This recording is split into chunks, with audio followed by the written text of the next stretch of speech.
আসসালামু আলাইকুম প্রিয় শিক্ষার্থীরা, আমি শিরিন সুলতানা চলে আসলাম নতুন একটি ক্লাস নিয়ে। এই মুহূর্তে আলোচনা করব যাব আমি তোমার দেশে, এই কবিতাটির একটি সৃজনশীল প্রশ্ন নিয়ে, সৃজনশীল 5 নাম্বার প্রশ্ন নিয়ে। চলো আমরা চট করে এটা পড়ে ফেলি। যাব আমি তোমার দেশে, এটা ক এবং খ দেখো। পল্লীবালা কোথায় মালা পড়বে, এটা আমাদের প্রথম প্রশ্ন, যে পল্লীবালা কোথায় মালা পড়বে। দ্বিতীয়, আমরা দুজন থাকবো বসে ঢেউ দোলা সেই দিঘির কোলে, চরণটি দ্বারা কবি কি বুঝিয়েছেন। আচ্ছা, প্রথমে আমরা ক নাম্বারে দেখি পল্লীবালা কোথায় মালা পরবে। আচ্ছা, আমাদের ক নাম্বার প্রশ্ন হচ্ছে পল্লীবালা গলায় মালা পরবে। আমাদের ক নাম্বার প্রশ্ন হচ্ছে পল্লীবালা গলায় মালা পরবে।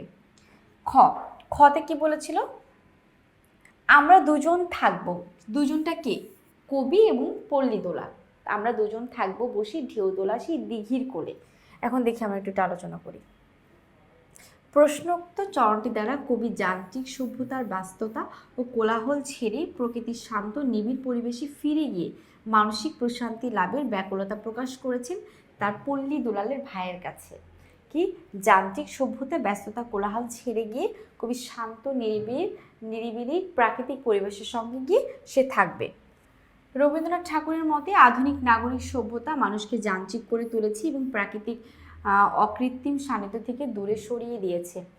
এই কৃত্রিম জীবনের ক্লান্তি দূর করতে কবি ফিরে যেতে চান তপবন বা অরণ্য সেই পুরনো দিনগুলোতে। ঢেউদোলা দিঘির কোল বলতে তিনি প্রকৃতির এক শান্ত শীতল ছন্দময় আশ্রয়ের কথা বুঝিয়েছেন, যেখানে কোনো নাগরিক ব্যস্ততা নেই, আছে কেবল প্রকৃতির স্বতঃস্ফূর্ততা। কবি এমন এক নির্জন শান্ত পরিবেশে একান্তে সময় কাটানোর মাধ্যমে নিজের আত্মাকে পুনরায় সজীব করতে চেয়েছেন। মূলত প্রকৃতির সাথে মানুষের যে চিরন্তন ও নিবিড় সম্পর্ক, সেই সত্যটি এই চরণে ফুটে উঠেছে খুব সুন্দর করে। আশা করি আমরা এটা বুঝতে পারলাম। এবার আমরা গ ঘ দেখব, যে উদ্দীপকে যে কি বলেছে, দুইজনে ঢেউ খেলবে, কারণ কবিতার মানসিক প্রশান্তির জন্য বা ভালো লাগার জন্য যান্ত্রিক পরিবেশ ছেড়ে সে গ্রাম্য পরিবেশে গিয়ে থাকতে চান। এবার গ ঘ আলোচনা করি। গ ঘতে কি আছে দেখো। উদ্দীপকের আরিফ সাহেবের অনুভূতির সাথে যাব আমি তোমার দেশে কবিতায় কবির মানসিক অবস্থার সাদৃশ্য ব্যাখ্যা করো। আচ্ছা দেখি আরিফ সাহেবের অনুভূতির সঙ্গে কি ব্যাখ্যা হতে পারে, আমরা সেটা একটু মিলাই। আরিফ সাহেব দীর্ঘ 20 বছর ধরেই মেগা সিটিতে বসবাস করছেন। বিলাসবহুল ফ্ল্যাট, দামি গাড়ি আর আধুনিক সব সুযোগ সুবিধা থাকা সত্ত্বেও তিনি ইদানিং খুব একঘেয়েমি অনুভব করেন। যান্ত্রিক শহরের কৃত্রিম বাতাসের চেয়ে তার শৈশবে সেই বিলের ধারের ঠান্ডা বাতাস আর বুনো ফুলের গন্ধ আজ বেশি মনে পড়ে। তিনি ভাবেন এখানে মানুষের হাসিগুলো যেন প্লাস্টিকের মতো প্রাণহীন। তাই তিনি সিদ্ধান্ত নিয়েছেন কিছুদিনের জন্য হলেও তিনি তার সেই পুরনো গ্রামে ফিরে যাবেন, যেখানে কোনো ছলচাতুরি নেই, আছে কেবল কাদামাটির গন্ধ আর খোলা আকাশের নিচে প্রাণ খুলে শ্বাস নেওয়ার স্বাধীনতা। এবার দেখো গ নাম্বারে কি বলেছে। গ নাম্বারে বলেছে উদ্দীপকের আরিফ সাহেবের অনুভূতির সাথে যাব আমি তোমার দেশে কবিতার মানসিক অবস্থার সাদৃশ্য কি। সাদৃশ্য চেয়েছি, এখানে কিন্তু বিপরীত দিক চাই না। তো সাদৃশ্য কি, দুইজন কবি হচ্ছে প্রাকৃতিক পরিবেশে থাকতে চায়, এটাই সাদৃশ্য। দুইজন কবি হচ্ছে হলো গ্রামের পরিবেশের মধ্যে থাকতে চায়, আর এটাই হচ্ছে আমাদের সাদৃশ্যের আলোচনা। দেখো উদ্দীপকের আরিফ সাহেবের অনুভূতির সাথে যাব আমি তোমার দেশে কবিতায় কবির নাগরিক জীবনের কৃত্রিমতার প্রতি যে বিতৃষ্ণা এবং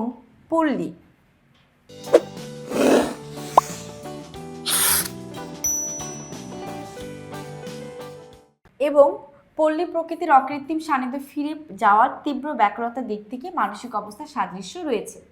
যাব আমি তোমার দেশে কবিতায় কবি জসীমউদ্দীন শহরের যান্ত্রিক ও স্বার্থপর জীবন থেকে মুক্তি পেতে চেয়েছেন। কবির কাছে শহরের জীবন মানেই ছলচাতুর আর কৃত্রিমতা, ফেক মনে হয়, তাই তার মন বারবার ছুটে যেতে চায় সে নিভৃত পল্লীতে, যেখানে নীল আকাশে মেঘের মায়া মাখা থাকে, রাখাল ছেলে বটগাছের ছায়ায় বসে বাঁশি বাজায় আর মানুষের একে অপরকে অকৃত্রিম মমতা বিলিয়ে দেয়। প্রকৃতির এই শান্ত স্নিগ্ধ রূপে কবির মানসিক প্রশান্তির একমাত্র উৎস, সেটাই সে এখানে খুঁজে পেয়েছেন। উদ্দীপকের আরিফ সাহেবের ক্ষেত্রে একই মানসিক অবস্থার প্রতিফলন দেখা যায়। দীর্ঘ 20 বছর শহরে বিলাসবহুল জীবন কাটানোর পরও তিনি যেখানে আত্মিক শান্তি খুঁজে পাননি, শহরের সুযোগ সুবিধা তার কাছে প্লাস্টিকের মতো প্রাণীহীন ও একঘেয়ে মনে হয়। তিনি শৈশবের সেই বিলের ধারের বাতাস আর বুনো ফুলের গন্ধের জন্য তৃষ্ণাত বোধ করেন। কবির মতো আরিফ সাহেব উপলব্ধি করেছেন যে শহরের কৃত্রিম বাতাসের চেয়ে গ্রামের খোলা আকাশের নিচে শ্বাস নেওয়া অনেক বেশি স্বস্তিদায়ক। উদ্দীপকের আরিফ সাহেব এবং কবিতার কবি উভয় নাগরিক জীবনে যান্ত্রিকতাকে তুচ্ছ জ্ঞান করে শেকড়ের টানে প্রকৃতির কাছে ফিরে যেতে চেয়েছেন। এই প্রাকৃতিক মায়া আর শেকড়ের প্রতি টানের দিক থেকে উভয়ের মধ্যে একেবারে সাদৃশ্য বিদ্যমান। এবার আমরা লাস্ট প্রশ্নটা আলোচনা করব, সেটা হচ্ছে ঘ নাম্বার। তো আমরা গ নাম্বার প্রশ্ন দিয়ে আমরা যেটা জানতে পারলাম, সাদৃশ্য হচ্ছে উদ্দীপকের আরিফ সাহেব যান্ত্রিক জীবন ত্যাগ করে গ্রামীণ পরিবেশে গিয়ে সুন্দর করে থাকতে চায়।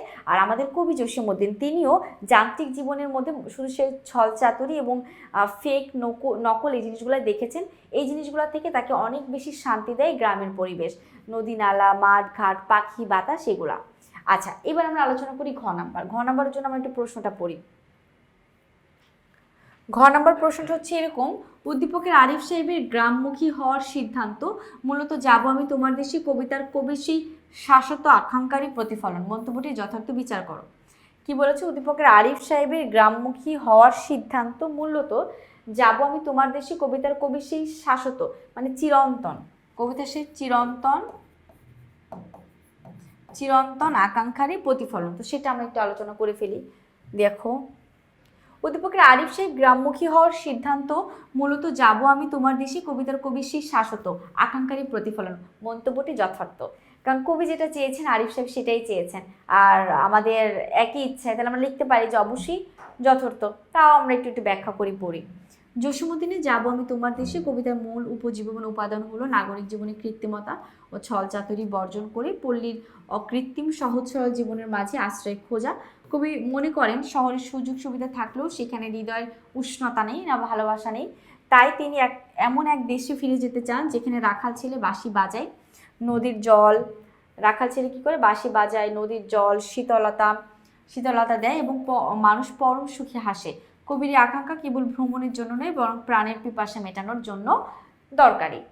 তো উদ্দীপকের আরিফ সাহেবের ক্ষেত্রে এই একই শাশ্বত আকাঙ্ক্ষা কাজ করেছে। 20 বছরের নাগরিক বৈভব তাকে যে সুখ দিতে পারেনি, শৈশবে সেই বিকেল ধারের বাতাস আর কাদামাটির গন্ধের স্মৃতি তাকে সেই পরম সুখীর সন্ধান দেয়। আরিফ সাহেবের কাছে শহরের আধুনিক জীবন ও হাসি প্লাস্টিকের মতো প্রাণহীন মনে হয়েছে, যা কবিতার কবি শহরের প্রতি ছল চাতুরীর মনোভাব থাকে সঙ্গতিপূর্ণ। এরপর আরিফ সাহেবের গ্রামে ফিরে যাওয়ার সিদ্ধান্তটি মূলত তার সেই অবদমিত আকাঙ্ক্ষার বহিঃপ্রকাশ, যা কবি জসীমউদ্দিন তার কবিতার ছন্দে ছন্দে ব্যক্ত করেছেন। উদ্দীপক ও কবিতার তুলনামূলক বিচার করলে দেখা যায় উভয় নাগরিক জীবনে যান্ত্রিকতাকে মানুষের আত্মিক উন্নতির অন্তরায় মানে হচ্ছে বাধায় বলে মনে করেন। আরিফ সাহেব যে খোলা আকাশের নিচে প্রাণ খুলে শ্বাস নেওয়ার স্বাধীনতা খুঁজছেন, কবিতায় কবিও সে একই স্বাধীনতা এবং মমতা আর ভালোবাসার সন্ধানে পল্লীর পথে পা বাড়াতে চেয়েছেন। এই শেকড়মুখী চেতনা এবং প্রকৃতির সান্নিধ্যে ফেরার আকুলতায় উভয়কে এক বিন্দুতে মিলিত করেছে। তাই বলা যায় যে প্রশ্নোক্ত মন্তব্যটি পুরোপুরিভাবে যথার্থ। আর এইভাবে আমরা শেষ করলাম হচ্ছে 5 নাম্বার সৃজনশীল। আসলে যাব আমি তোমার দেশে কবিতার একটাই মূল বেসিক জিনিস, সেটা হচ্ছে যে যান্ত্রিক জীবন বা শহরমুখী জীবনকে ত্যাগ করে আমরা একটা গ্রামীণ বা প্রশান্তিময় জীবনে যাব, সেটাই জসীমউদ্দিন আলোচনা করেছেন। আশা করছি তোমরা সকলে বুঝতে পেরেছো। এই মুহূর্তে শেষ করব। আল্লাহ হাফিজ, আসসালামু আলাইকুম।